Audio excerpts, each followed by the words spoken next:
Testing 1, 2, 3.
I got half for Diane, so she's running late. She had nothing to eat there at home. Probably not.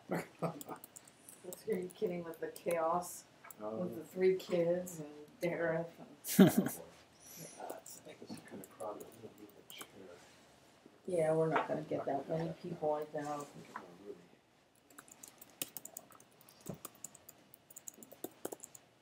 Tina should come. She's close enough. Yeah. Right? She should be here. She works in Pasadena. Yeah. Where does she live? Sierra Madre? No, she used to live in Pasadena. Now she lives way up in Sunland. Oh, okay. Still, she works down here. Yeah.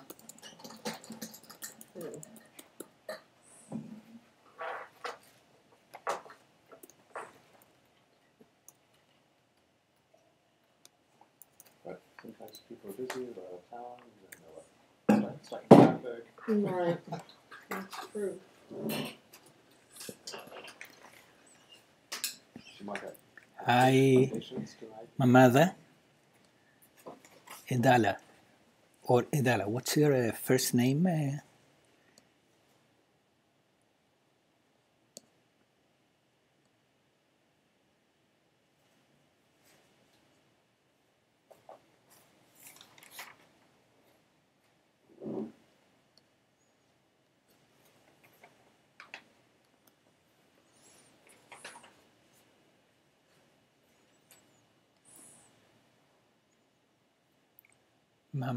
Mamata, right? Mamata. Welcome, Mamat. We will start in about 4 minutes. Less, 3 minutes.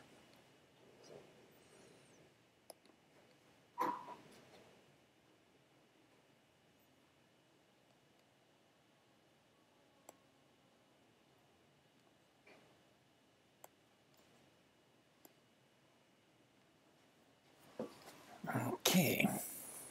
The office door's unlocked. I just closed it. Oh, yeah. Yeah. I'll put the phone.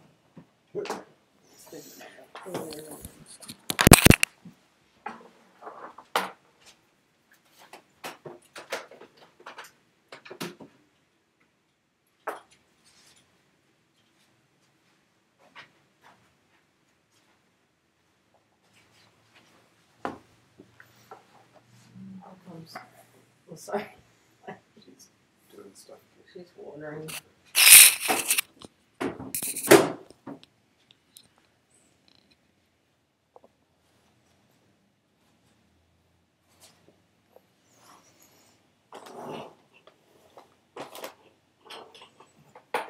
Yeah, it means affection. Nice name.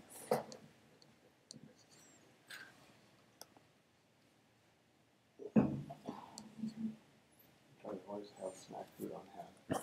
Desperate to run. Not the best meal in the world, but better than starving. That's why I have nuts and lower bars. Oh, yeah. And popcorn.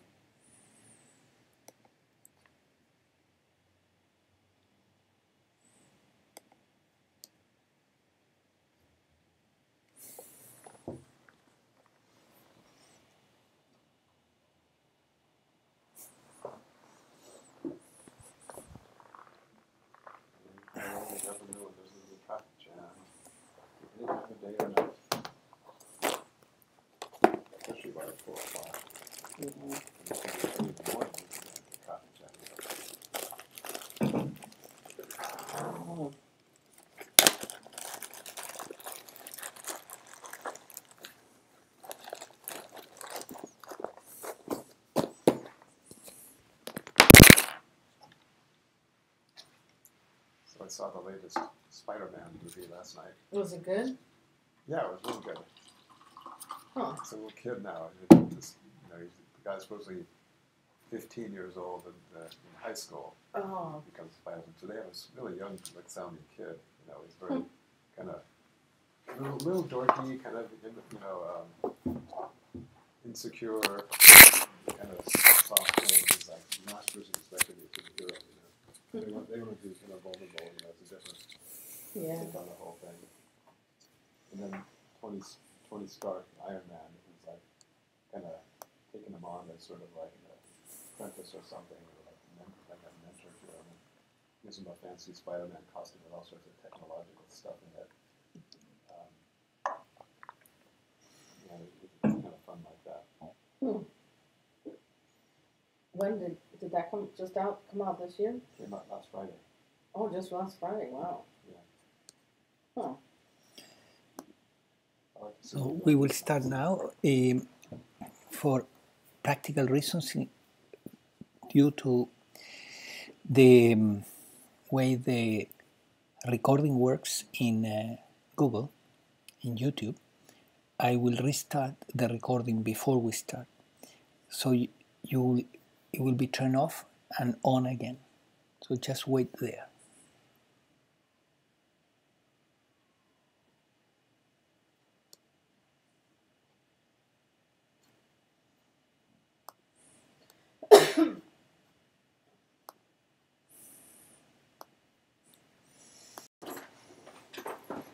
Okay. We are back. Now it should work. And ready to start.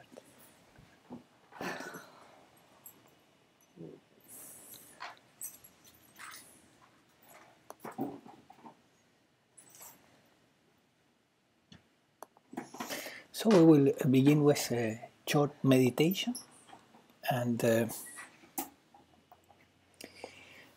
in this case, instead of doing a guided meditation, I will suggest a very simple exercise that can put you there in meditation. Meditation is to shift the attention from mind to consciousness. So we need to get out of the mind and rest as consciousness. But and there is a simple way to do this, which is to eliminate the I thought, to eliminate this fictitious center that we think it's in here, that is supposed to be me. That fictitious center is made of thoughts and feelings, but it has no consciousness. It's not a separate consciousness. It's just thoughts and feelings. It's a mass of thoughts and feelings. So you can disarm this mechanism, or at least to some degree experience the freedom of dissolving that center by affirming something as simple as there is no one here. And when you do that and you really mean it, what happens is that this center begins to dissolve and you begin to feel spaciousness. So you use this affirmation, there is no one here, and you may extend it even to say, there is no one here and never was any. There is no one here and never was. So first, you do a few deep breaths, and then you close your eyes and you begin to repeat this affirmation with sincerity. You're not going to disappear, because where you are is consciousness, okay? You're consciousness, so you cannot go away from here. You cannot go anywhere. In fact, you're eternal consciousness. But this mass of thoughts and feelings is an impostor, it's not you. So when you move it out of the way, by affirming that it's not here, which is true, yeah, it's not real, There's no one here except the divine, right? So as you move it away, what happens is that you feel this nice spaciousness and you begin to be what you are always, which is awareness or consciousness. So let's close our eyes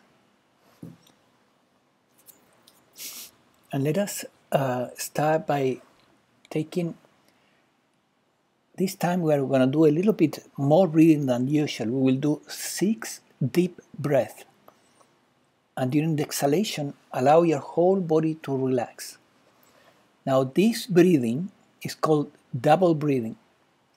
It consists of a short inhalation followed by a long inhalation, and then a short exhalation followed by a long exhalation.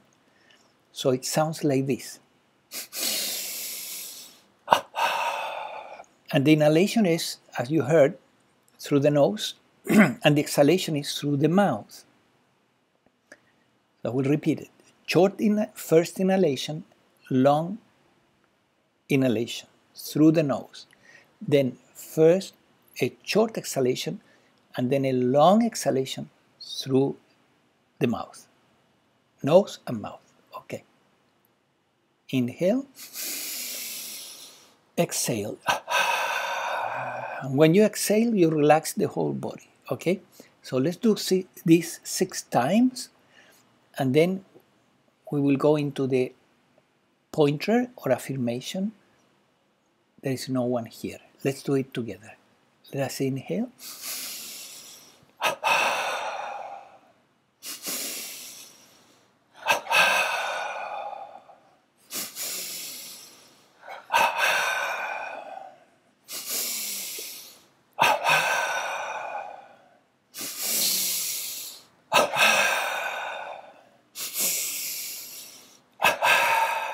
Okay, so now just relax and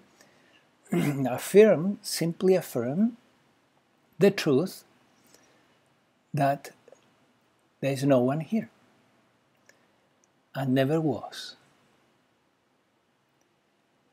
Mentally, you keep affirming there is no one here and never was.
So the subject we have for today is devotion and non-duality, in the path of non-duality, which is different than devotion in the path of bhakti yoga, but I'm going to do a parallel so that those who have already been in the path of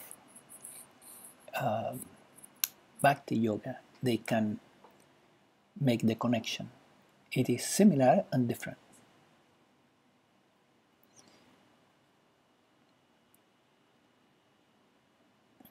The word devotion in spirituality has several meanings. It's not just one meaning, even in bhakti yoga.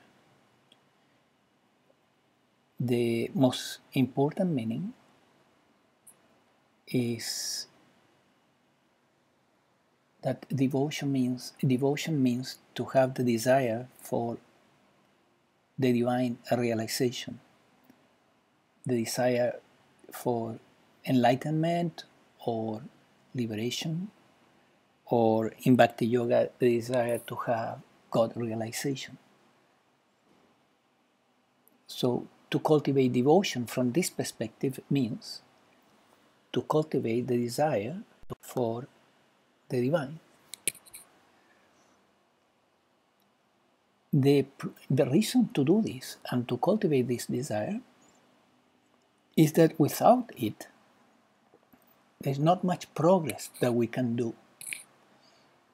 It's like the universe responds to the call of the heart, the desire for experience, liberation, to be free, the desire to, in bhakti yoga, would be to commune with the divine. In jnana yoga or non-duality would be the desire for the truth. What truth? The truth about yourself. The truth about what you are really. What is it that you are really, really? Not what they told you, not the name that they gave you, but what you are really in essence.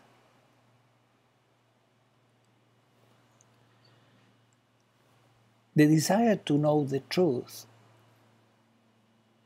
can be a powerful incentive to do the effort that is necessary to attain awakening and then liberation. But without this desire expressed in one way or another, there's not much progress that we can make. So this can this calls obviously for the next question: how can I develop devotion, right? And I will give you some ideas on what to do to develop devotion. But I remember when I was just entering the spiritual path and I had my very first interview with a monk that at that time he was in the Self-Realization Fellowship order and was supposed to be a Swami and somewhat advanced in the path. And then I don't remember how we ended up talking about this. And he said to me, well, it's very simple. As you commune with the divine, in the beginning have little glimpses. You cannot help it. You will become enamored of the divine experience. You will, in a way, you will become addicted to go back to that and be free from the entanglements of the world, or of the mind, we could say. Because what you are really, or the divine, is not mind. It's not thought. Is no matter how beautiful, is not desire, no matter how lofty, is not emotion, is not sensation or beliefs. The divine is that which is looking at all that, what is looking at the mind.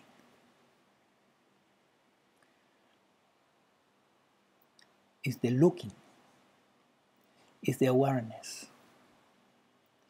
Is the awareness that is perceiving at this moment through your eyes.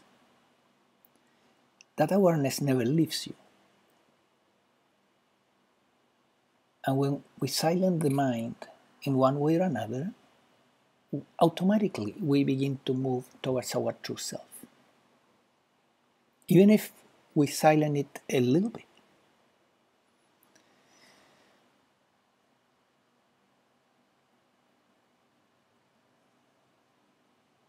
So that's one way to develop devotion, is you attempt to have glimpses. Every attempt that you make to have a glimpse with honesty is leading you in that direction. And you develop the desire for more communion with the divine.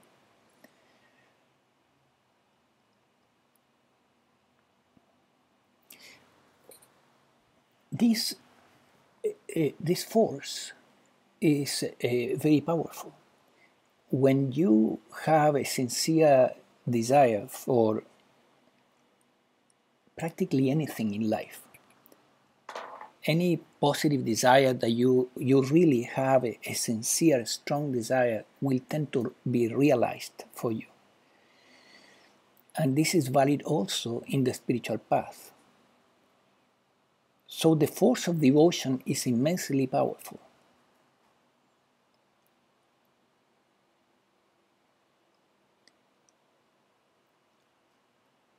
And we could say that we approach the divine in two ways. We approach realization in two ways. One is through this desire, and the other one is through a scientific approach to realization. There are many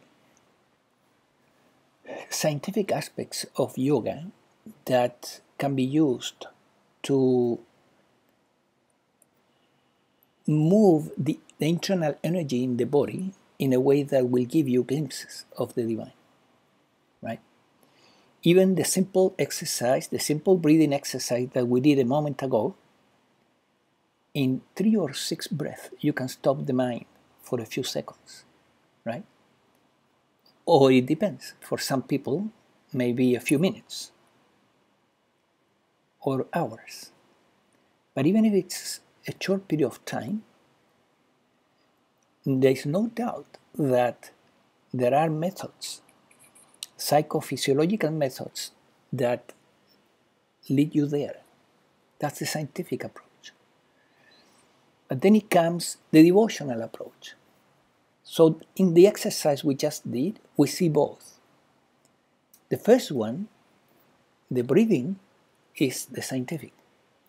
The second one is doing the affirmation, there is no one here. When there is behind a strong intention to experience that truth, that's devotion, right? So there, in this simple exercise at the beginning, you have the combination of both, the scientific aspect of yoga and the devotional aspect of yoga.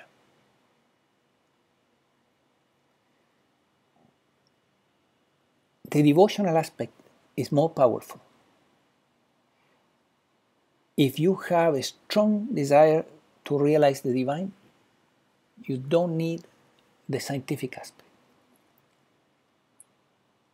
But if you have the scientific aspect and you have mastered many techniques to control the energy in the body and so on, and to quiet the mind, that will not lead you to the complete liberation that you are looking for without devotion. without the desire for enlightenment. So in that sense, devotion is more powerful. The combination of both, according to many yogis, is the Raja Yoga path. Is Raja Yoga, right? Is the highest, right? The combination. And in this regard, non-duality, it's more a devotional path, strangely, right? It's the desire to know the truth expressed in different ways. And you have some scientific elements, yes. We could say that self-inquiry, it's in the path of non-duality, asking yourself the question, who am I really? With great sincerity, has a kind of a scientific element, but is, for the most part, is devotion. It's the desire to, I really want to know the truth. It's not the words, what do you say internally? You close your eyes and you begin to say, I want to, what am I? You don't need to stick to those words. You can say, what am I really? And then you make silence and you wait. I want to really know, what am I really, really, really? You want to have that strong desire during the inquiry to know the truth about you. So non-duality is more devotional, strangely, but it's a devotion for the truth. While Bhakti Yoga is more a devotion for God or for love.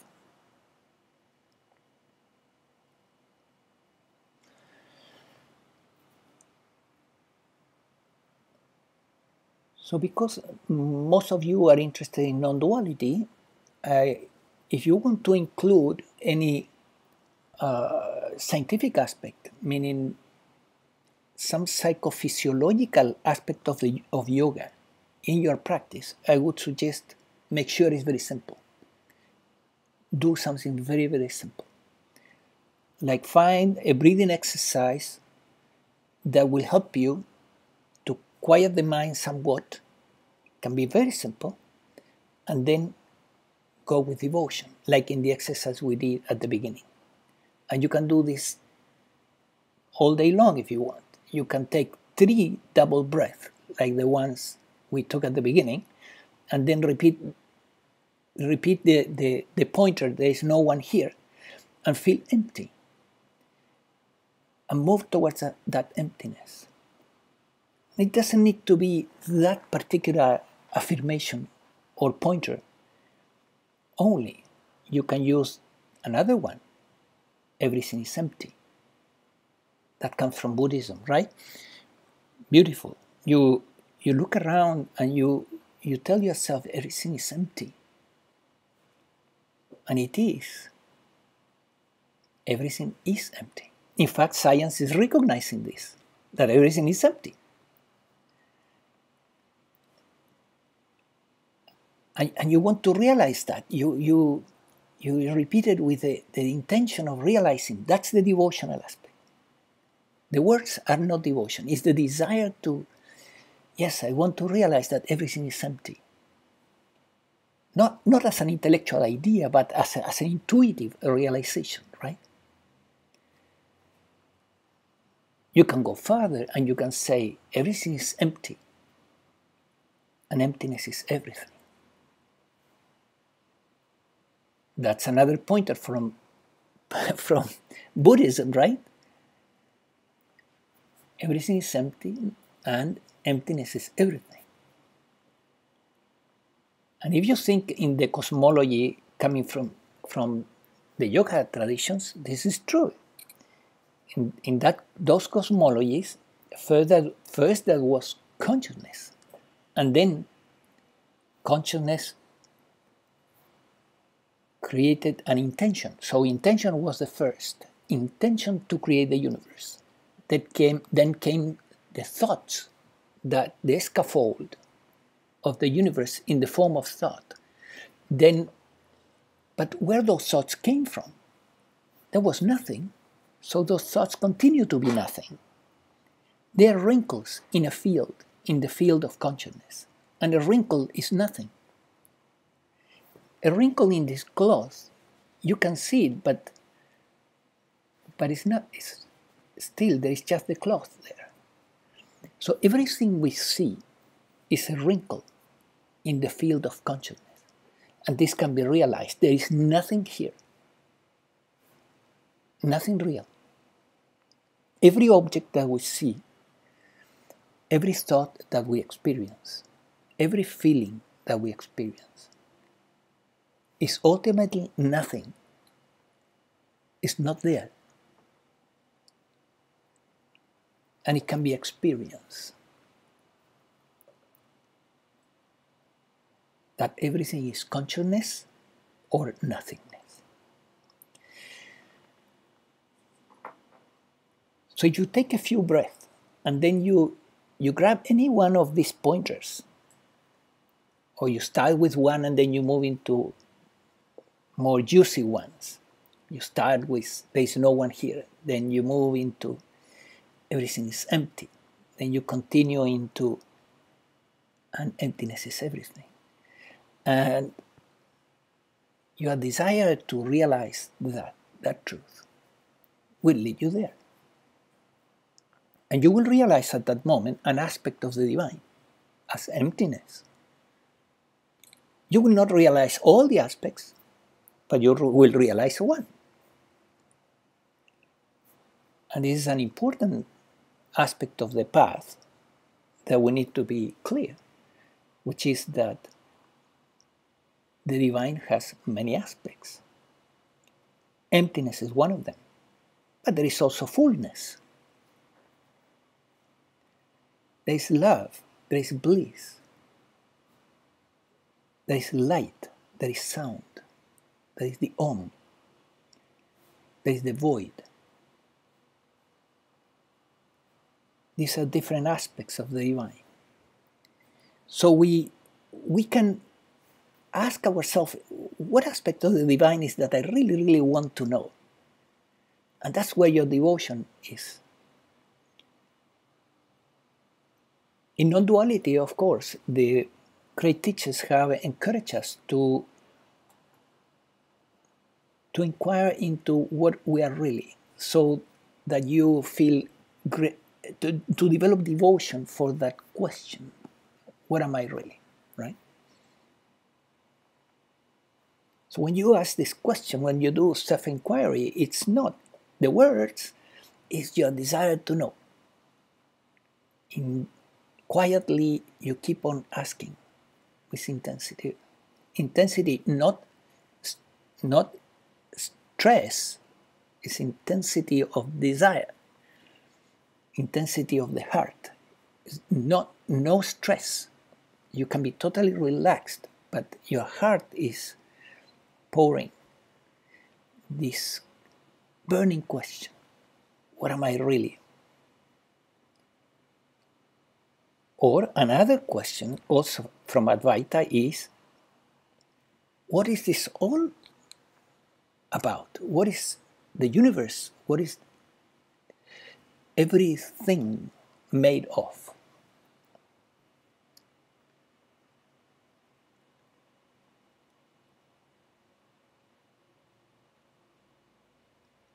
What's the ultimate substance of the universe?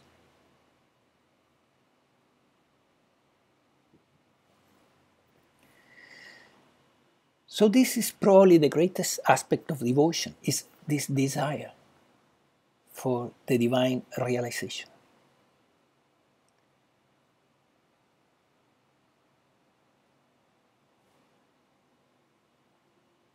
The heart has many desires.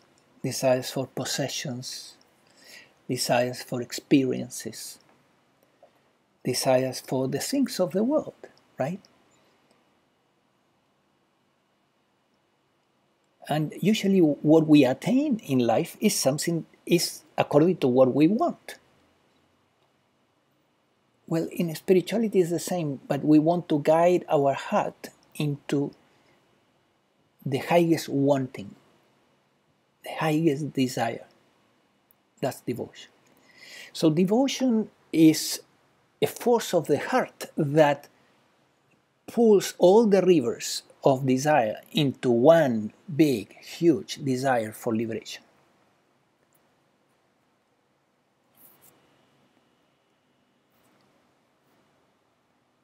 And the desire for liberation could be expressed also as the desire for liberation from suffering, right? True happiness, liberation from suffering, peace or bliss 24/7. Peace or bliss under all circumstances.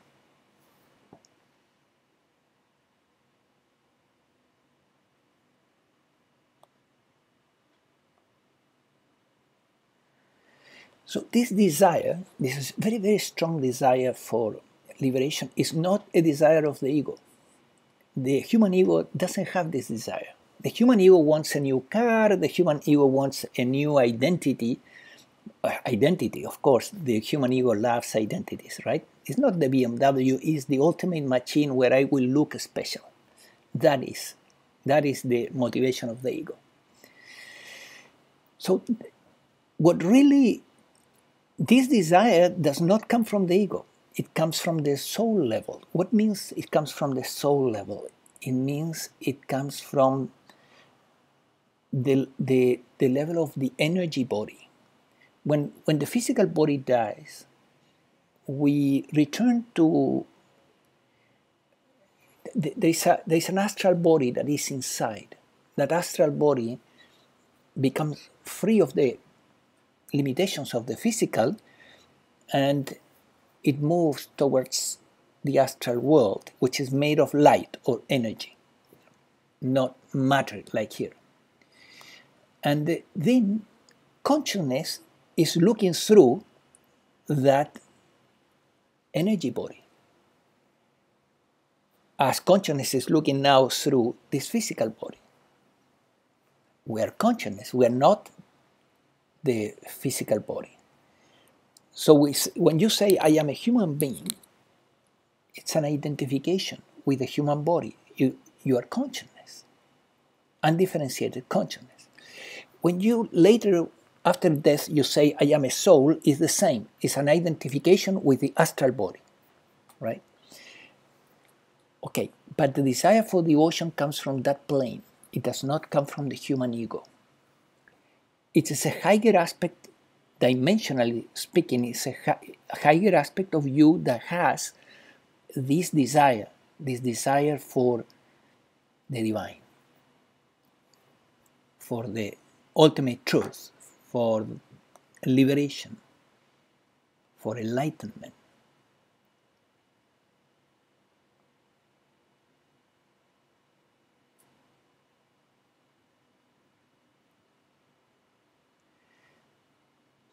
And then there is a second great aspect of devotion that is worth mentioning, which is called surrender. Surrender in Bhakti Yoga means devotion. Devotion is surrender, and surrender is devotion. Well, in non-duality, in Advaita, in Jnana Yoga, it's very similar. But instead of surrendering to a deity, what you do is that you surrender to what is. You accept what is. You stop putting resistance to life with capital L.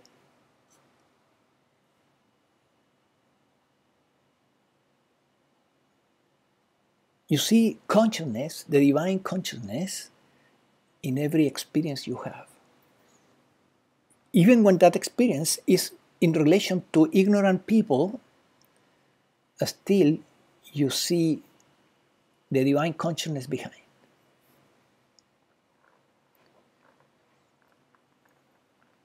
So, of course, in non-duality, you want to surrender to what is, and you want to develop non-resistance as much as possible. That is devotion, right? And that requires to let go of our likes and dislikes, to let go of our, in Buddhism they call it attachments and aversions. So there is this extraordinary story in Buddhism about a young man that goes to the Buddha and tells the Buddha, Master, I want happiness. And the Buddha says to him, yeah, it's very easy. Just get rid of the I, then you get rid of the wants, and then what is left is happiness. Right? So this is an amazing story because it tells you, in that simple joke, he presented the whole spiritual path. Get rid of the I doesn't mean that you can get rid of the I, it means that you need to see through the I. That's awakening. You see that the I is a story. It's a mass of thoughts and feelings. It's not what you are, your consciousness, right? And then it comes the embodiment process, which comes later, right? And you need to work with your aversions, which create negative emotion, and with your attachments that also create negative emotions, right? Or likes and dislikes, if you want to call them.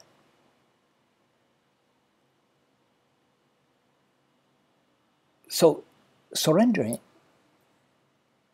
is what is necessary to attain complete liberation. Awakening is not enough.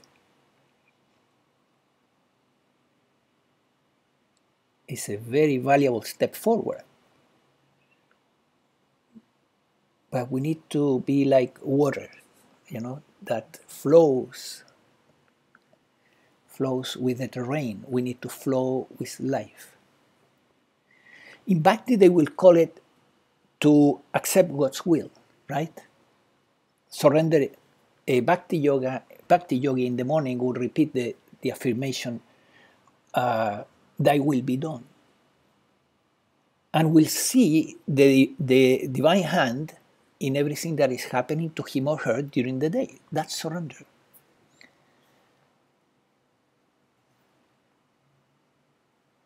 It's very similar. So in non-duality, in the morning, if you do this exercise that we were doing a moment ago, you take just three is enough, 3 deep double breaths. Then you repeat several times, there is no one here, there is no one here, no one here, no one, no one. Never was, never was. You dissolve this fictitious center that is in conflict with life. You feel the emptiness. And then you begin your day. Then you will see all the resistance dropping. Because it's this center that has likes and dislikes.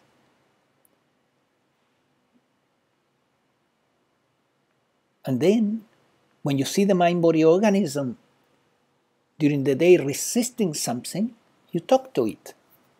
Not as I, because it's not you. The mind-body organism is something that you are observing. You are the observation. And you talk to the mind-body organism into accepting what is.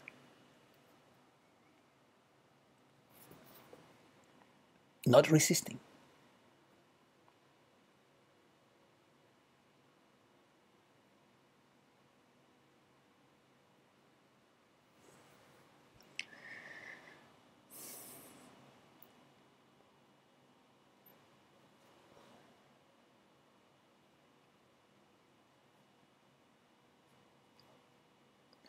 Of course, we are talking about the spiritual aspect of the path.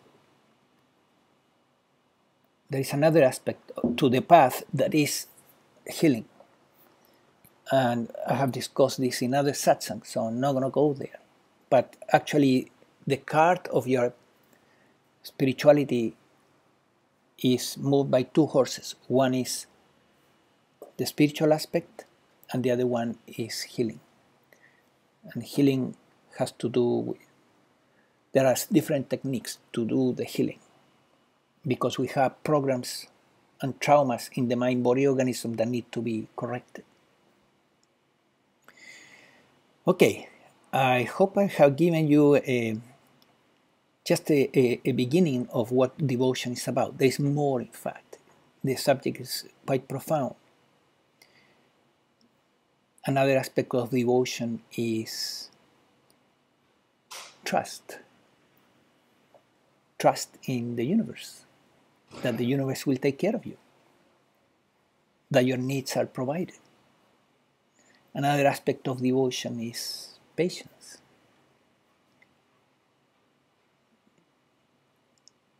You don't become enlightened overnight. It takes time. You can wake up in 3 hours, that's true. It doesn't take that long. You go to the brainoptimization.com and then there is a tab there that reads awakening, and you will find the awakening protocol, and I have used it many times, and people wake up in 3 hours. But that's not liberation. It's a very valuable step forward, though.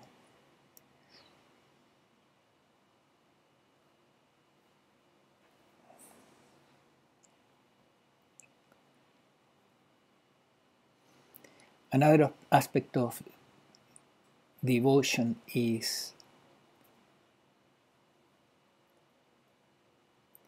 willingness to give up your identity. Right? Are we willing to give up our identity or not? Or are we attached to it? This false identity, this identity that is not you really, but is posing at you, as you.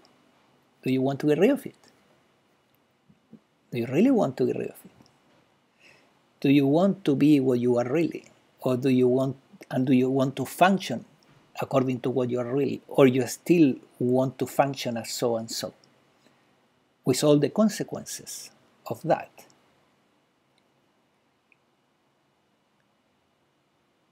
There's a lot of attachment around our identity. Usually it's an attachment to pride, to enjoying myself. When we say the word I enjoy myself, meaning I am experiencing pride of being myself. So what is behind enjoying myself is the experience of being proud of myself. But when you say enjoying myself with capital S, your true self, then you are enjoying the bliss of the divine, which is a totally different calibration as a feeling. Pride calibrates 190. It doesn't even have integrity. And bliss calibrates 600 in the map of consciousness. So another aspect of devotion is the willingness to give up your identity so that you can be your true self. Be free from the identity.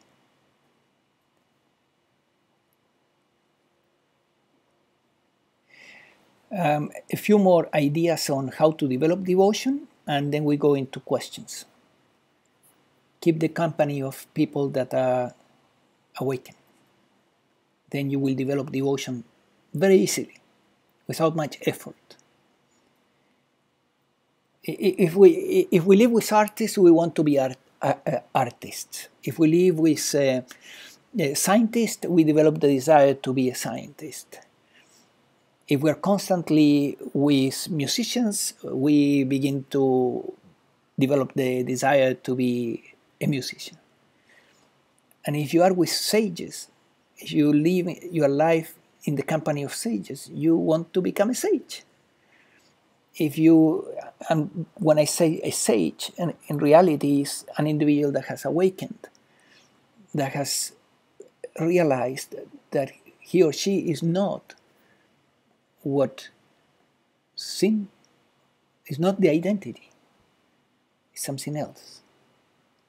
So if you have already attained that level, and you want to go into the next level, which is liberation, by keeping the company of awakened people in a natural and completely natural way, you will develop the devotion for liberation, which is the next step.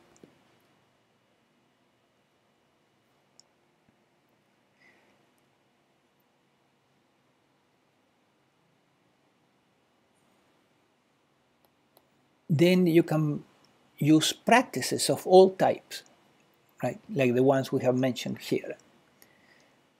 During the day, a few times, when you see that your thoughts are becoming too, your mind is becoming too agitated, taking a few deep breaths and then repeating there is no one here and moving into the emptiness. That's a practice that develops devotion.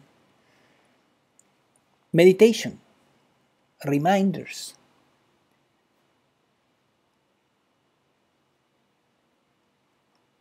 Any spiritual thought, reading, watching videos about non-duality, all this helps.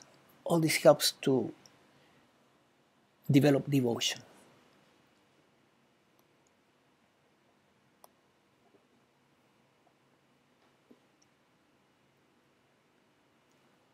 Okay, so I already talked enough. And let's go into questions.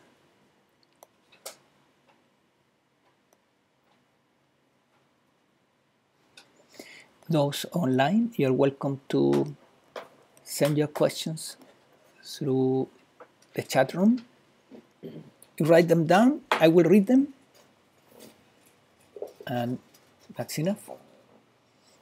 And I will answer the question if I can.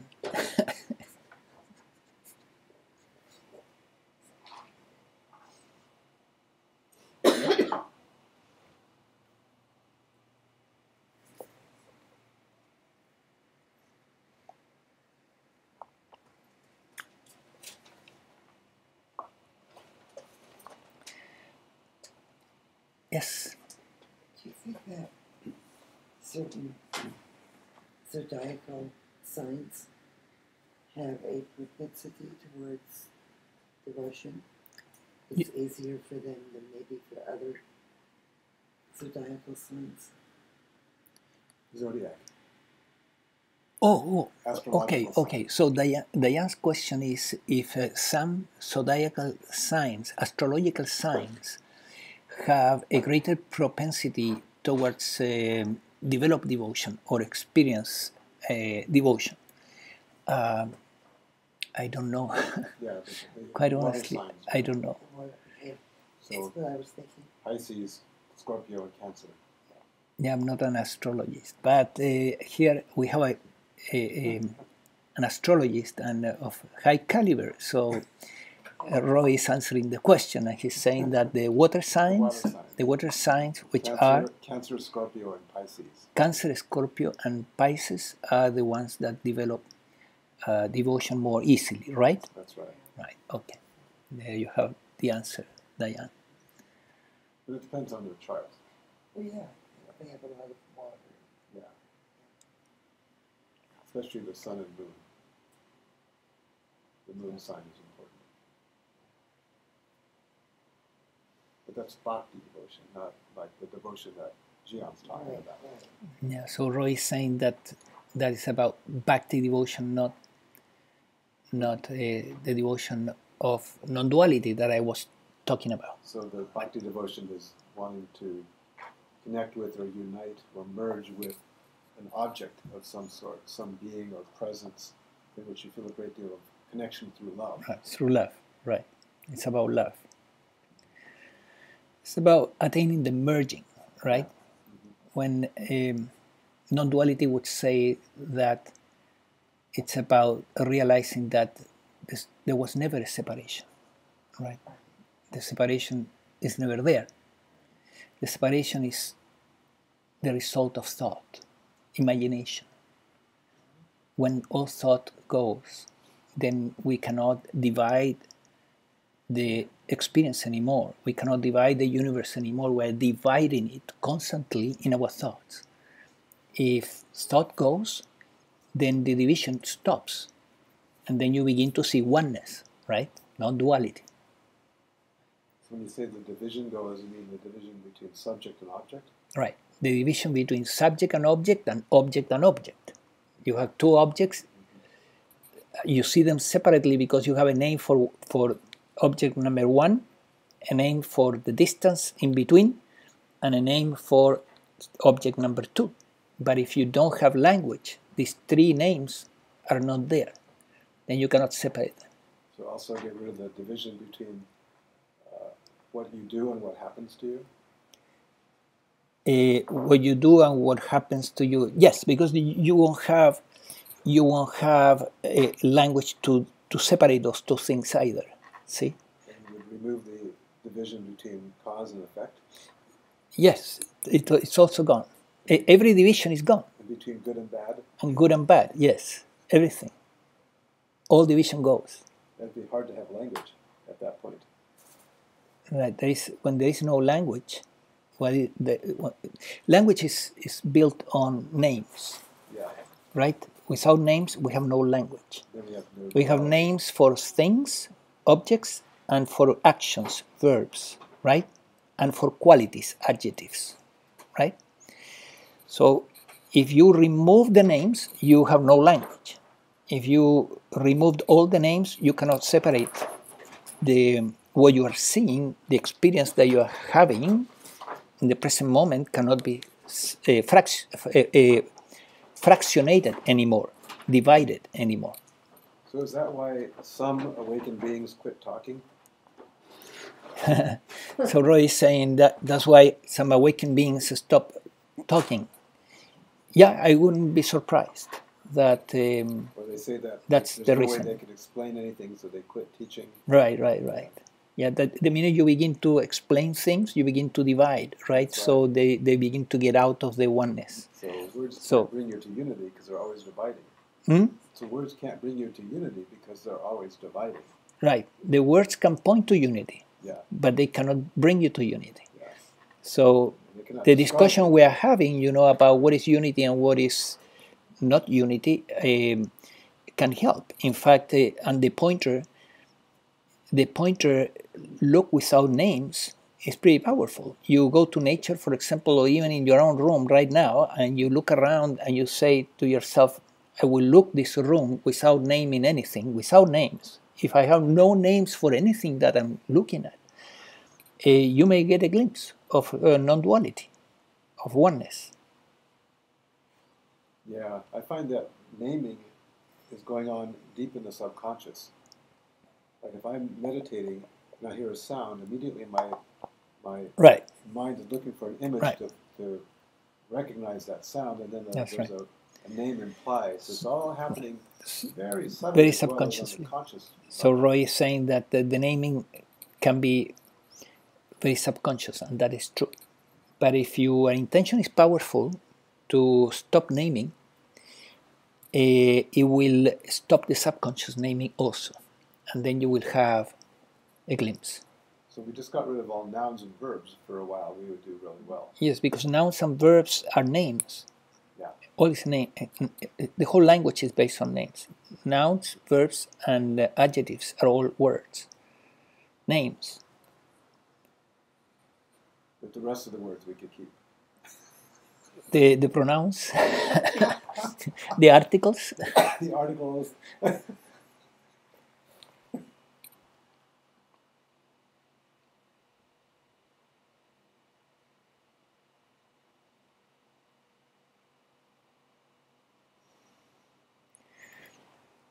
That's why I think that silent retreats can be extremely beneficial. So Diane is saying that a silent retreat can be extremely beneficial.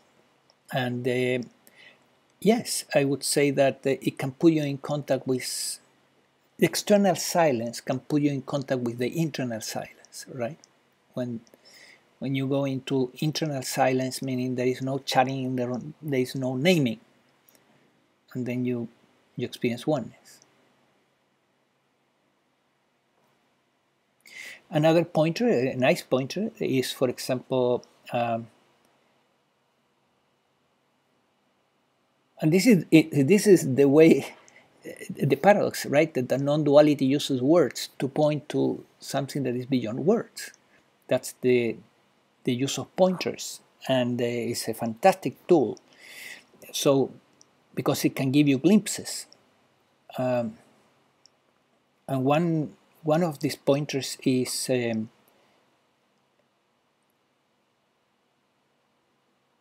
is only the all that is here.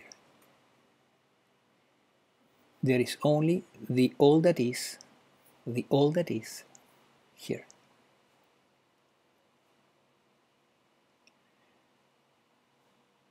You may write it down so that you practice it.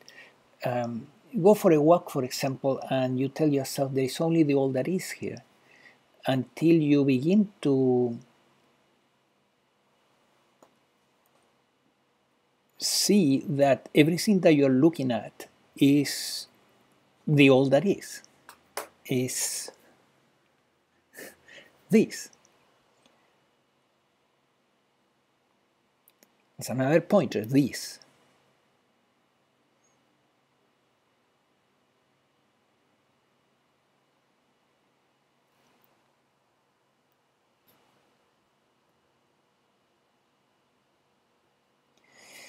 So there's a question online, and this is what she's asking.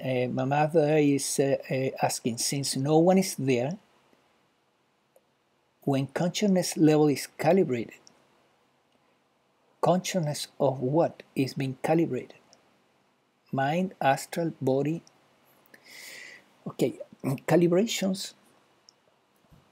If you calibrate consciousness itself, according to Hawkins, it calibrates infinite. So you cannot calibrate consciousness, right?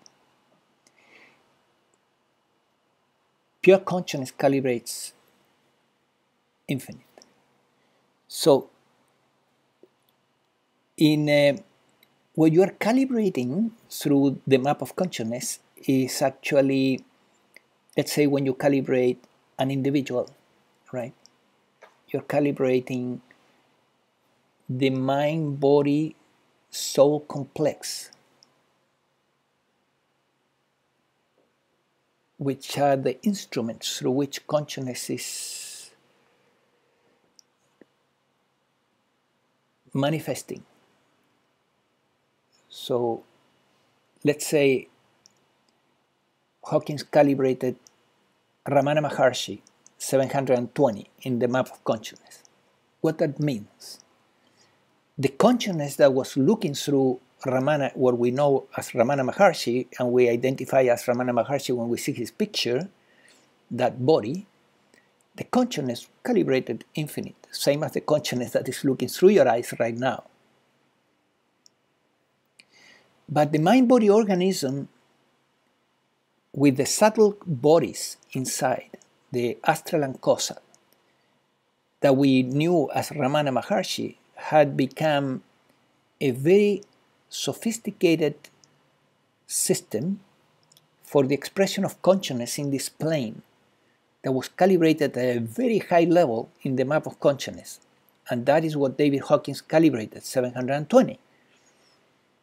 As an individual that is, for example, a serial killer, has the same consciousness is looking through that mind-body organism and soul complex.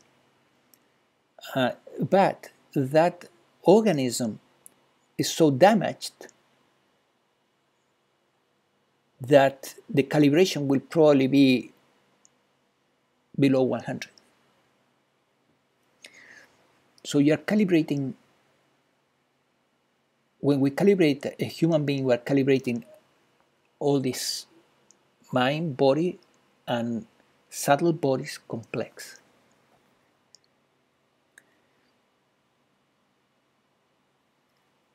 I hope that answers your question, Amada, and let me know if you need more clarification.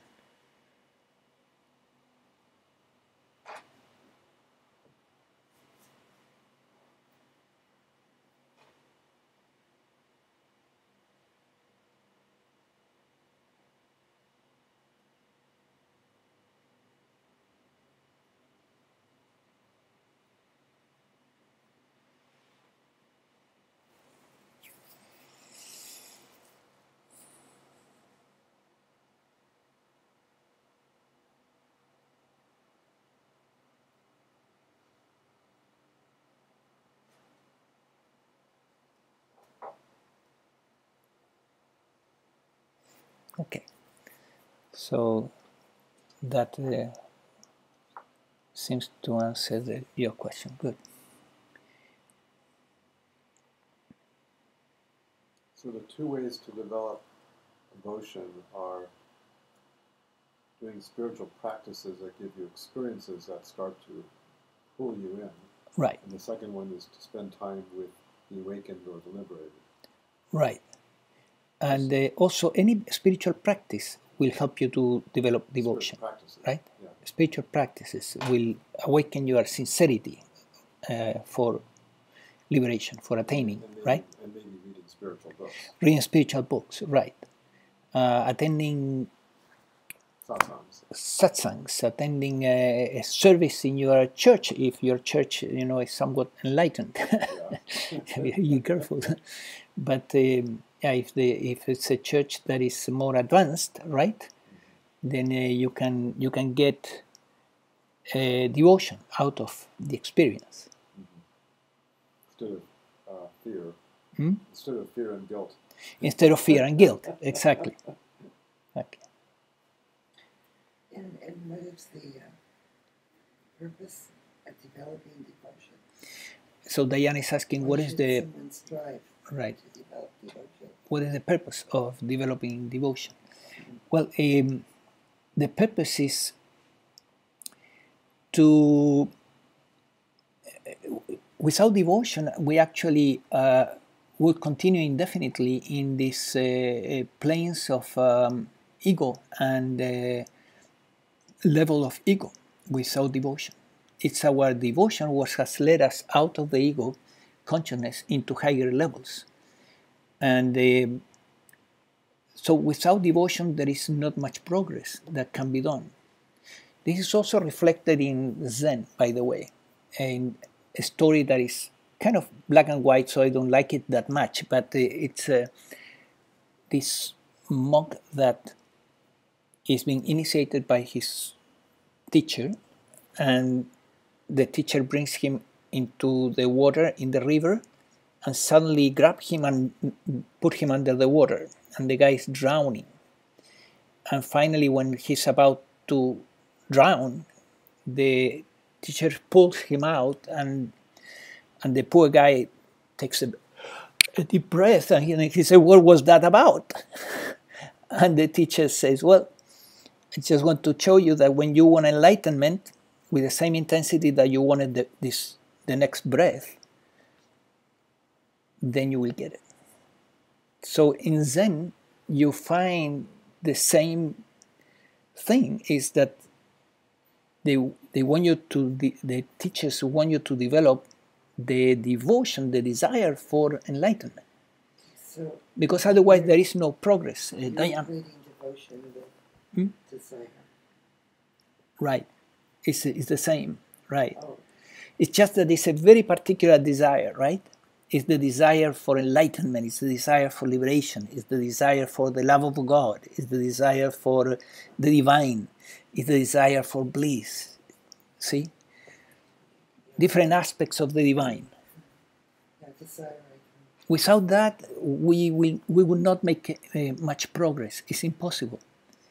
If you have made progress and you are at a point in this in your spiritual path, and I'm sure everyone here has attained some progress, it is due to the fact that you have some devotion, that you're interested, you want it, you want more happiness in your life, you want more bliss in your life, you want more peace in your life, you want more wisdom in your life. That's another aspect, wisdom, right? But then in time, devotion kind of, you no longer want devotion, you no longer desire devotion. Oh, Diane is saying that in the end you don't want you have no desire. Yes, because if you attain, the desire is fulfilled.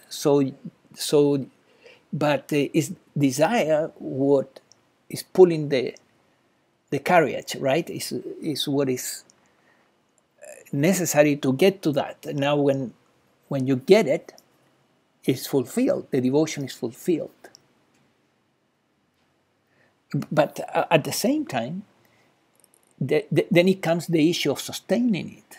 which is also a devotional issue, because you can have a glimpse, right?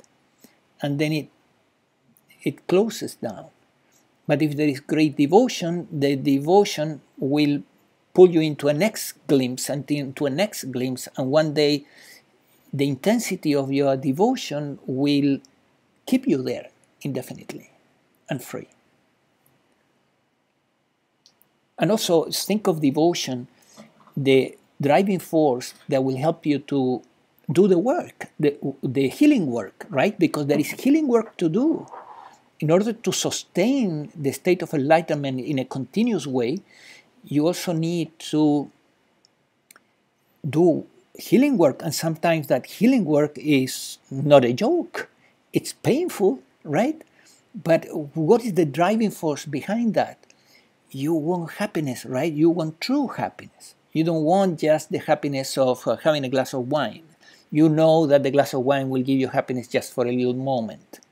You want a stable happiness. You want bliss. Stable bliss. Maybe the glass of wine will give you a tiny bit of bliss. And the problem is that you will relate it to the substance, so then you will want another glass of wine.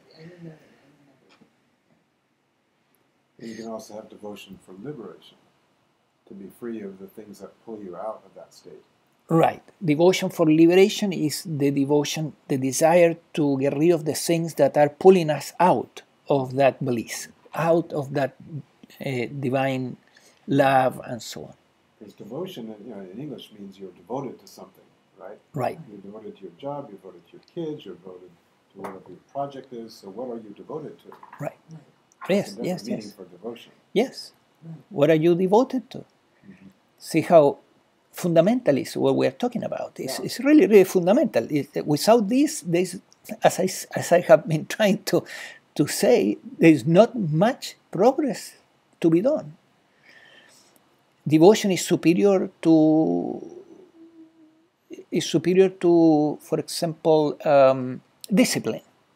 Because what's the motivation behind discipline? Right. Superior to discipline, because you can have a spiritual discipline, you can be a great yogi, but if you don't have devotion, maybe you are doing it for ego gratification, right? The And then, underlying reason or intention right. is very important. And in India, there is this nice story of a great yogi that is doing all type of practices and disciplines for decades, and he's like 80 years old and has mastered many techniques and methods. And then he's visited by, I think it was Narada, which was a great sage. And then Narada says to him, well, I have a message from the divine for you. And then this renunciant says, okay, what's the message? Well, God says that he has been very busy passing elephants through the eye of a needle, and that's why he has not been answering to your prayers and devotion and practices. But when he finished passing all these elephants through the eye of the needle, he will surely do. And then the yogi says, that's bullshit, I quit, and he runs into the next town and he gets lost in the world again,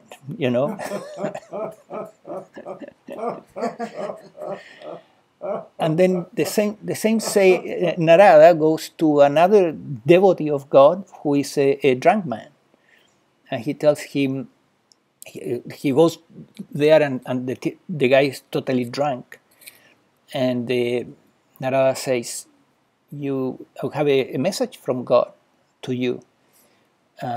He has been hearing your prayers, but he has been very busy passing elephants through the eye of a needle. But he's communicating to you that as soon as he finishes passing the elephants through the eye of the needle, he will answer your prayers. And then this devotee begins to dance in happiness that, that will be nothing for God, so he is going to be with me in a moment, right? And in the next moment, he was in ecstasy. It's a matter of perception. Right, perception, right? Perception. Perception. So it proves the point, the story proves the point that devotion is more important than discipline. I don't get how that proves the point. Well, the first yogi that was only into discipline but had no devotion, he quit, right? And the second one, who was a bhakti, but had no discipline. Oh, but he was a bhakti. I missed that part. So he was a drunkard. Yeah, he was. But he also had Right. devotion. Just so he had Right. discipline. I missed that Because part. Narada goes, I said that Narada goes to another devotee of God, right? Oh. So it's another. Is there a third? No, it's just two.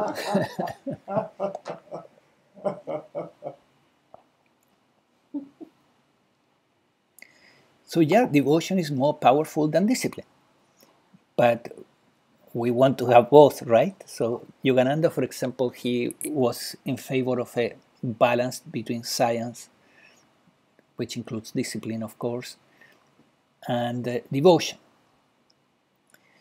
In non-duality, the devotion is stressed more than science, but it's devotion to something else, to So truth. if you don't have much devotion or much discipline, then you're really screwed. Right, so Roy is saying that if you don't have devotion nor discipline, you are screwed. Yes. Yeah.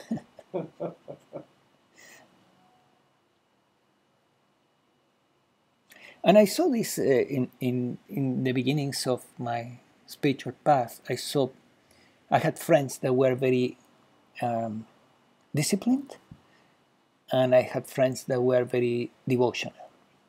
And I saw that the ones that were those who were more devotional, they did better. They did better. They didn't have much self-control, but they did better. They were happier. They were happier, right? They were happier. The others became very neurotic, right? Lots of discipline, neurosis. So in my case, I was too oriented towards, in my early years, that was about 40 years ago, I was very oriented towards discipline and method and science, right? And I didn't do that well in the yoga path. So for me, moving to non-duality was very helpful, because then because non-duality works is a more devotional path. Strangely, paradoxically, it's more focused into simple techniques like the pointers that are driven by your desire to experience an aspect of the divine. Then it was very prophylactic, because then I was able to forget all these techniques and methods and practices that I was doing for decades in the path of yoga. And then the results came much easier and effortlessly.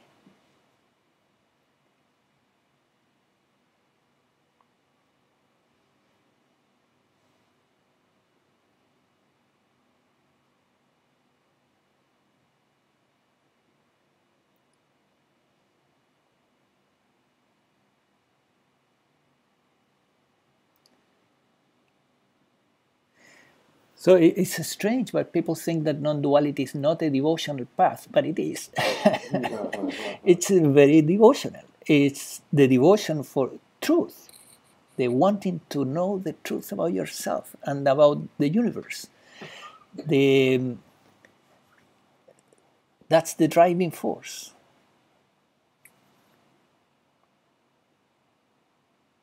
The devotion for awakening. For example, in the awakening protocol that I used to help students and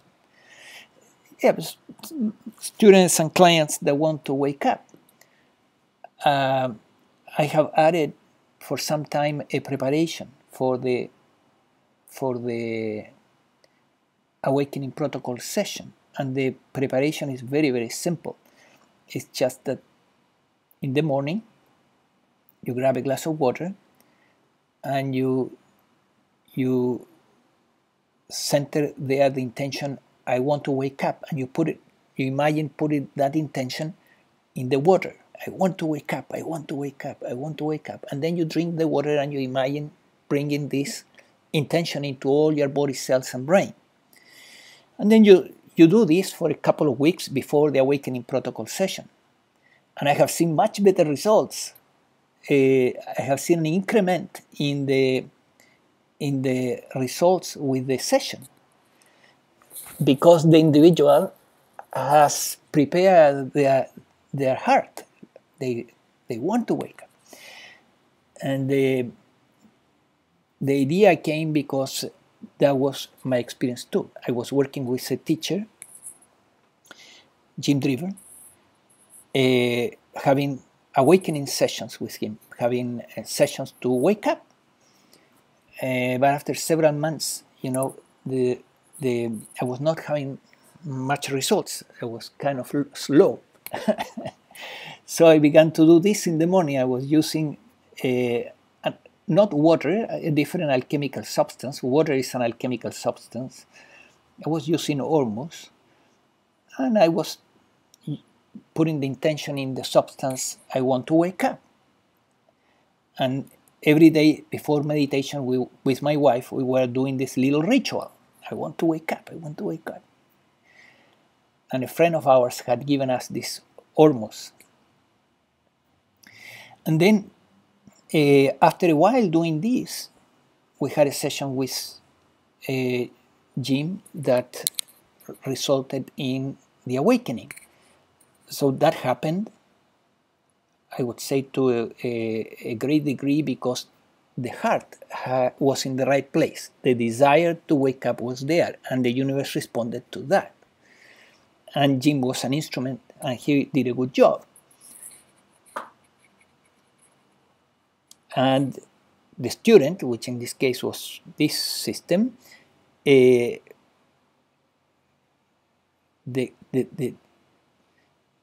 right question came.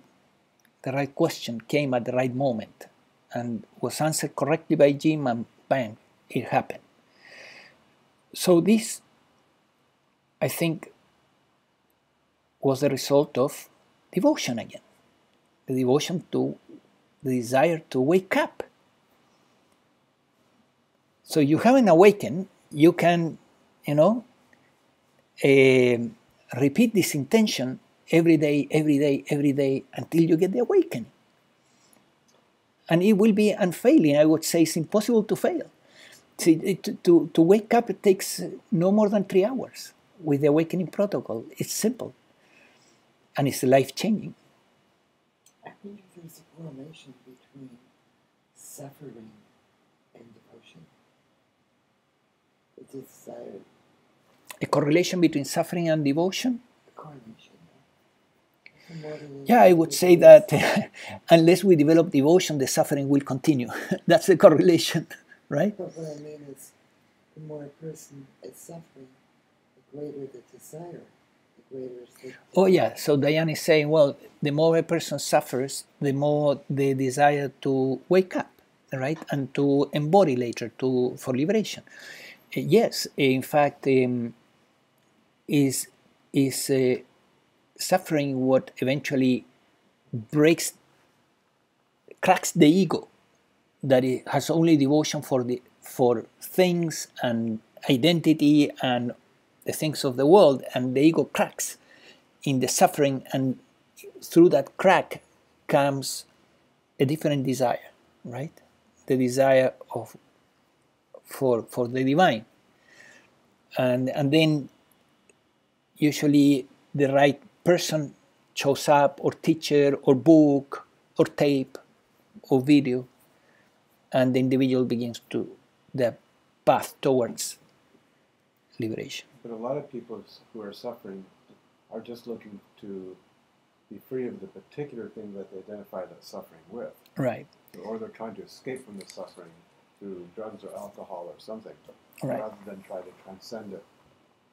So Roy is saying that in general people will focus into eliminating the particular suffering that is bothering them, instead of going for the full liberation, or for that will liberate them from all suffering, right? So yes, but through the process of many incarnations, many, you know, apparently we get it, that That's the slow path. That's the slow path. the slow path, right? Well, we are always the slow path. At some point, it clicked, that, hey, it's not just getting rid of this little suffering or that little suffering. We need to get rid of the whole thing.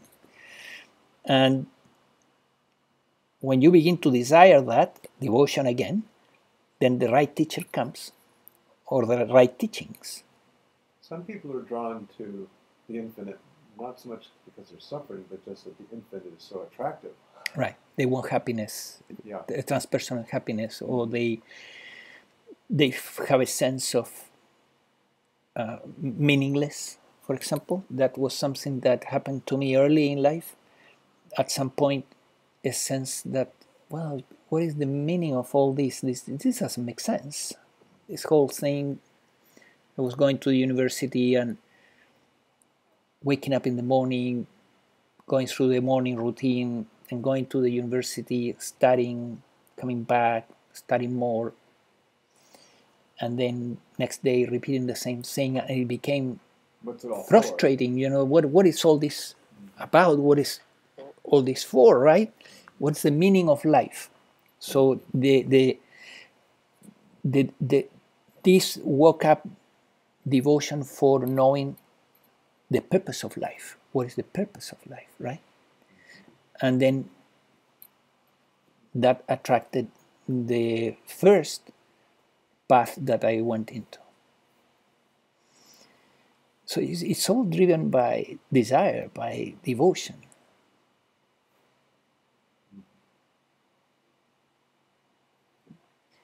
Reminds me of Shirley MacLaine. Did you read her books? She talked about going to India. Going to where? To India to meet with a guru. And she went into the cave where the guru resided. And she sat there for a long time, trying to get all of her words together. And finally, she said, "What's it all about? What is life all about?" And the guru said, "Life is just a bowl of cherries. You have to remember to spit out the pits." Okay. This you went to India with a friend? Is it Shirley MacLaine? Shirley MacLaine. The famous actress, Shirley okay. MacLaine. Yeah. So Shirley MacLaine went to India, and she was in a cave with a master, right? With a teacher. And she asked, "What is this all about?" And What's life all about? What life is all about? So the answer was, can you repeat it again so that I can repeat it for those online? Life is just a bowl of cherries. Life is just a bowl of cherries. Remember to spit out the pits. Remember to spit out the pits. Okay. Right. I hope she was satisfied with the answer. She made it into a song.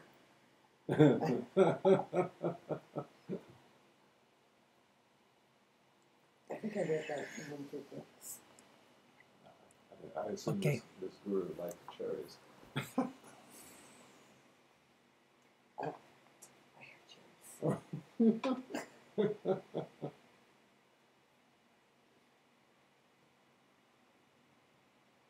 So if we eat a bunch of cherries and spit out the pits, we get enlightened. Of course, if you swallow the pits, you're in big trouble. Then your life will be the pits.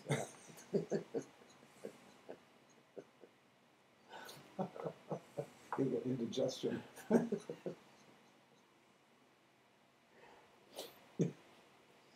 So the meaning of life has to do with the chakra system, right? So in each one of the chakras, we have a different meaning. For example, in the first chakra, the purpose of life is to attain security, so that you are not killed by something and that you have enough food on the table and a roof on top. So you're obsessed with safety in the first chakra, and when the first chakra is overfiring, the person is totally locked into survival, right? Like Rambo running around in the jungle. Right. And then in the second chakra, the purpose of life is to have fun, right? And to experience the pleasures of life, the sensory pleasures. And in the third chakra is to create a personality and to attain personal power, yeah, personal assertiveness and a functional personality. And then a strong ego, you could call it, a healthy ego, hopefully, relatively healthy. There is no healthy ego. Then in the fourth center there is a dualistic side, which is to attain love in our interpersonal relationships, through our interpersonal relationships, including romantic love. That's the human aspect of the heart, and the divine aspect of the heart is to attain unconditional love for everyone and for everything. And then in the fifth center, here, the purpose is expression. So the purpose is to serve through our vocation, to find our vocation and to serve through our vocation. And then the sixth center here is to discover the truth about what you are, who you are really. And here is to find oneness in the crown. So It's very similar to Maslow's hierarchy of needs. right, similar to Maslow's hierarchies and needs. But the chakra system is, the problem with meaning is that it depends on what level you're looking at, right? So there's not just one meaning or one purpose for life. There are many, and you will see that if you're struggling for survival in the jungle, you may experience a first chakra meaning, and it will feel very real, right?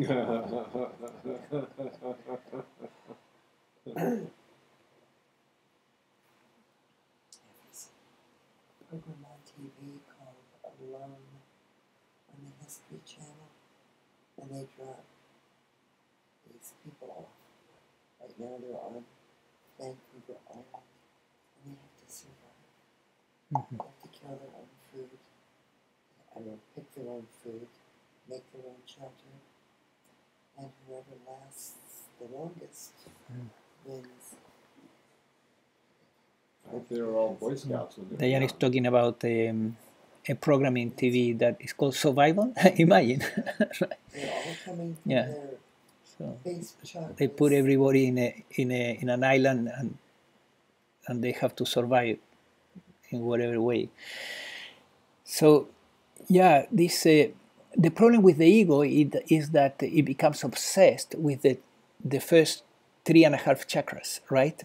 And then seldom gives attention to the needs and the purpose of the higher centers. So spirituality is what awakens the devotion or the desire for experiencing the purpose of life in the higher centers. And it's the devotion what eventually opens the door to experience who you are really, for example, in the sixth center, right?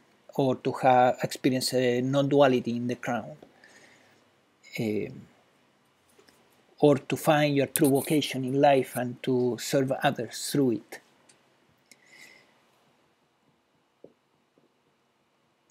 Okay, I think that it's time to finish. We have been more than an hour and a half here. Thank you those online for participating. I really appreciate that you came. And thank you guys for coming here tonight. Thank you, June. You're welcome.